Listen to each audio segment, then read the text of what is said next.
देखिए इनके पाँव में जूते चप्पल नहीं है। तो जो इन्होंने बताया, जिस हिसाब से इन्होंने बताया कि इन्होंने प्रण लिया है कि जब तक इस अम्मा को आवास नहीं दिला देंगे तब तक ये जूता चप्पल नहीं पहनेंगे। और साथियों नमस्कार, आप देखना शुरू कर चुके हैं लोक बंधु लाइव। इस समय हमारी मौजूदगी प्रदेश की राजधानी लखनऊ में है और आज समाजवादी पार्टी के राष्ट्रीय अध्यक्ष अखिलेश यादव जी ने प्रजापति समाज की बैठक बुलाई थी, प्रजापति समाज का सम्मेलन बुलाया था। उसी सम्मेलन में मऊ जिले से ये अम्मा पहुंची थी और ये अम्मा पीड़ित हैं। इनसे हम बातचीत करेंगे, इनकी समस्याएं क्या हैं और ये किस तरीके से यहाँ पर मिली थी, अखिलेश यादव जी से मिली, इनको क्या आश्वासन मिला है और क्या कुछ बातें हुई हैं, हम इनसे जानने की कोशिश करते हैं। अम्मा कहाँ से आई हैं आप? लालनपुर से, मऊ से। मऊ से आई हैं। हाँ। क्या समस्या है आपकी? हमार घर उर गिर गई है, हमारे एकदम से रहले का ठिकाना नहीं है, मंदिर में रही ला। अच्छा, आपका घर गिर गया है, आपको मंदिर में रहना पड़ रहा है, तो प्रधान जी आवास वास नहीं दिए? कहते हैं कि आ जाइए, फिर बाद में कहते हैं कि अब अगली प्रधानी दे। अब मोदी जी तो कहते हैं हमने बहुत आवास बांट दिया, योगी आदित्यनाथ जी भी कहते हैं। तो हम काहे न बन गए? हाँ, प्रधान नहीं दे रहे हैं। केहू नहीं खेत देता न केहू हमार सुने ला। हाँ, तो जैसे आपने कहा होगा प्रधान से कि नहीं कहा? प्रधान से कह ले हई वोटो ले लो, कुल को ले लो, कौर करार बाकी दे लोग नहीं। ये तो जाए लोग तो नहीं दे। मतलब वोट दे देती है और जब आपकी बारी आती तो आपको नहीं सुना जाता है? हाँ, नहीं सुनते। अच्छा ठीक है। देखिए अम्मा काफी उम्र की हैं, जो है थोड़ा सा उनको बोलने में भी समस्या है। इनके साथ में यह नितिन प्रजापति जी हैं, जो इनको लेके आए थे और समाजवादी पार्टी के राष्ट्रीय अध्यक्ष अखिलेश यादव जी से मिलवाया। इनकी कुछ मदद भी हुई है, हम इन्हीं से जानते हैं क्या कुछ है। और इन्होंने एक बड़ी बात जो अभी मैं बताना भूल जा रहा था, देखिए इनके पाँव में जूते चप्पल नहीं है। तो जो इन्होंने बताया, जिस हिसाब से इन्होंने बताया कि इन्होंने प्रण लिया है कि जब तक इस अम्मा को आवास नहीं दिला देंगे तब तक ये जूता चप्पल नहीं पहनेंगे। और आज इन्होंने माता जी को लेके आए और अखिलेश यादव जी से मिलवाया। बहुत बहुत स्वागत है भैया। धन्यवाद भैया। आपका नितिन प्रजापति? जी, मेरा नाम नितिन प्रजापति है। मैं जनपद मऊ से आता हूँ जी। जनपद मऊ के लालनपुर ग्राम सभा से जी। मेरा विधानसभा मधुबन है और लोकसभा घोसी है जी। जैसा कि आप लोग देख ही रहे हैं कि माता जी हैं, इनका मेरे गांव की महिला है, तो मैं इनके घर जाता हूं तो देखता हूं, एक वर्ष पूर्व की मैं बात कर रहा हूं, तो मैं देखता हूं कि इनका घर काफी जर्जर है, पूरा एकदम रहने लायक नहीं है। ये लोग मंदिर में वास करते हैं लोग। आप ये समझिए कि जिस दिन इनके घर में बारिश आ जाती है उस दिन इनके घर में खाना नहीं बनता है। अब जाहिर सी बात है, जब अगर घर नहीं है तो। और ये बता रही मंदिर में रहती, क्या सच है? हाँ जी, बिल्कुल सच है। मंदिर में ही ये लोग सोते हैं, विश्राम मंदिर में ही करते हैं। इनका सिर्फ खाना जो है इनके खपड़ेला वाले घर में बनता है और वो भी पूरा टूट चुका है, एकदम पूरे उसकी स्थिति बहुत बेकार है। अच्छा, तो कौन प्रधान है आपके ग्राम? मेरे ग्राम सभा प्रधान महिला है केसरी देवी, हाँ, और सेक्रेटरी है कोई ओबीसी समाज से है या? नहीं, एससी कैटेगरी की हैं। अच्छा, हाँ। तो इनका कोई प्रतिनिधि वगैरह या कुछ तो होगा? जी, प्रतिनिधि है, उनके बेटे हैं प्रतिनिधि।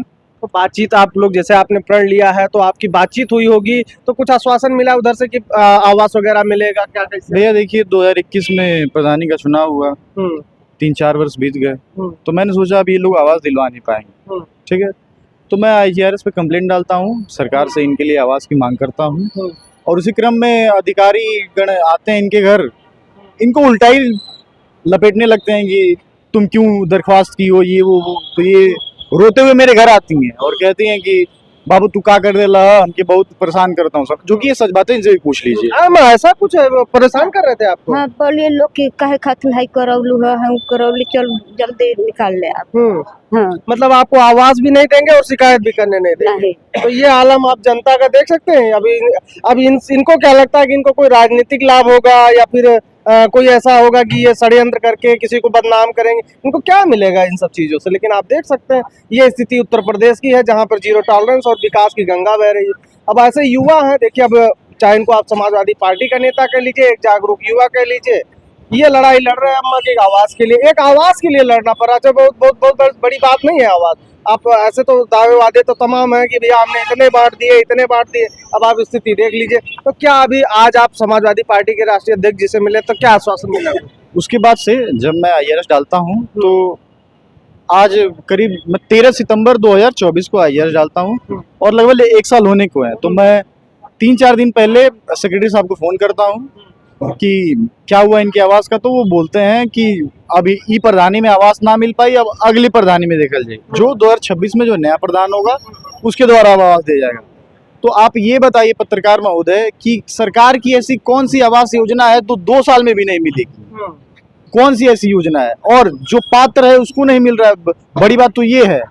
तो मैं इसी क्रम में मैं सोचता हूँ कि अब सब जगह से सरकारी उम्मीद तो हार चुका था, तो अब भैया ही नजर आ रहे थे। बहुत लोगों ने कहा कि आप अखिलेश यादव जी से मिलिए, वो आपकी संभावित मदद करेंगे, और मैंने पहले से भी सोच रखा था और मैं इसी के लिए कोलकाता से आया भी था, क्योंकि मैं वहीं पे रहता हूँ कोलकाता में, बीच बीच में यहाँ पे आते रहता हूँ, मतलब मोस्टली यहीं पे रहता हूँ, लेकिन कुछ समय से मेरी थोड़ी तबीयत खराब थी, तो मैं दवा लेने वहाँ पे जाता हूँ, तो वहीं पे रह जाता हूँ। तो मैं 22 तारीख को वहाँ से आता हूँ, तो फिर यही सब होता है। तो मैं कल इनको लेकर साथ में जनरल डिब्बे में सफर करके आता हूँ, जो कि आप जानते ही हैं जनरल डिब्बे की क्या स्थिति है, और आता हूँ। और पहली बार मैं अखिलेश यादव जी से इतनी सुखद मुलाकात हुई कि मैं आपको बता नहीं सकता हूँ। मैं जब अखिलेश यादव जी बैठे विश्राम, मतलब आराम से बैठे आए मंच पे, मैंने इनका हाथ उठवा दिया, और अखिलेश जी का शालीनता देखिए, उनकी शालीनता, उनका व्यवहार देखिए, वो तुरंत मुझे बुला लिए, मेरा नाम पूछे, बताए क्या समस्या है। एप्लीकेशन मैंने पूरा डॉक्यूमेंट मैंने एप्लीकेशन दे दिया था, तो मैं एप्लीकेशन दे देता हूँ, तो बोलते हैं, पूछते हैं कि आपका नाम क्या है, तो मैं बोलता हूँ भैया मेरा नाम नितिन प्रजापति है। तो वो बोलते हैं कि प्रजापति तुम चिंता मत करो, हम आवाज दिलवाएंगे इनको, तुम निश्चिंत रहो। तो मैं भैया का धन्यवाद करता हूँ, और भैया ने आर्थिक मदद भी की है 5000 रुपए की फिलहाल, और उन्होंने कहा है कि हम आवास बनवाएंगे जी। मतलब उन्होंने व्यक्तिगत तौर पे कहा? व्यक्तिगत तौर पे मुझसे कहा है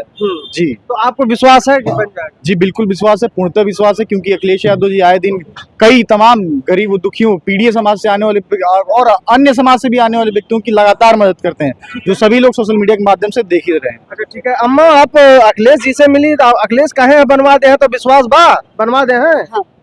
कहीं ना हाँ कहला हाँ तो बनवा दो तब न। तो जैसे नेता तो बहुत लोग कहते हैं हम बनवा देंगे, तो विश्वास है कि अखिलेश जी बनवा देंगे? अब बनवाई है ना, कहला तो कहे के तो सब कहत बा, तो जब बनवा दिया बछरू तो खूब बढ़िया वोट मारल जाए। हाँ चलिए, मतलब आपको विश्वास है। हाँ। देखिए हम बातचीत कर रहे थे, ये मऊ जिले से चल के अम्मा आई है, उम्र लगभग 75 प्लस होगी, और इनका जो आवास है वो टूट गया है, इनको मंदिर में रहने के लिए मजबूर होना पड़ा है, और उनके जो भोजन पानी अन्य चीजें बनाने की जो व्यवस्था है वो भी समुचित नहीं हो पा रही है। परिवार काफी एक तरीके से कहा जाए दयनीय स्थिति में जी रहा है, और एक युवा ने इसका बीड़ा उठाया है, इन्होंने जो प्रण लिया है, मैं तो मेरी तरफ से शुभकामनाएं हैं कि इनका ये प्रण जल्दी पूरा हो और इनका अम्मा का आवास बने, क्योंकि ये बारिश का मौसम है, और गांव क्षेत्रों में बारिश के समय में बहुत ज़्यादा समस्याएं होती हैं। चाहे वो अब देखिए आजकल जो छप्पर है या फिर खपरेल है, अगर वो चूने लगते हैं जिसको पानी टपकता है, तो बहुत समस्याएं ऐसी होती रहती है। और ये अखिलेश यादव जी से मिली, जिनको आश्वासन भी मिला है कि इनका आवास बनवाया जाएगा। फिलहाल अब जो रिपोर्ट थी वो तो आपने देखी, आपकी क्या राय है कमेंट बॉक्स में जरूर दीजिएगा। मिलते हैं किसी अन्य वीडियो में किसी अन्य मुद्दे के साथ। नमस्कार।